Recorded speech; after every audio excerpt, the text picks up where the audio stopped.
ကန်ဆိုးတယ်တော့ဘယ်တော့မှမတွေးနဲ့ကန်ကကောင်းမိတာကန်ကောင်းမိတာလူဖြစ်နေတာကကန်ကောင်းနေတာပဲမဟုတ်လားလူဖြစ်နေတာကကန်ကောင်းနေတာလေလူမဖြစ်တဲ့တတ္တဝါတွေအများကြီးလူဘဝကိုမရတဲ့ပုံကိုယ်တွေအများကြီးတန်တရာမှာငရဲကြတဲ့လူတွေအများကြီးတိဆံဘဝရောက်နေတဲ့လူတွေအများကြီးအပယ်လေးပုံဟိုပိတ္တာဖြစ်နေတဲ့ပုံကိုယ်တတ္တဝါတွေအများကြီးသူတို့နဲ့ရှင်လို့ရှင်ကိုက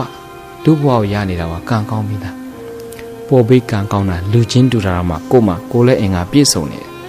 ကိုမှနားတယ်ကြားခွင့်ရှိနေတယ်မျက်စိတွေမြင်ခွင့်ရှိနေတယ်နှာခေါင်းနဲ့နံခွင့်ရှိနေတယ်ရှားမအရသာခံခွင့်ရှိနေတယ်ခန္ဓာကိုယ်လှုပ်ရှားခွင့်ရှိတယ်အဲ့ဒီကိုလည်းအင်္ဂါစုံစုံနေနေလေးတွေနဲ့ဖြစ်နေတာကကိုဘွားကံကောင်းမိတာပဲ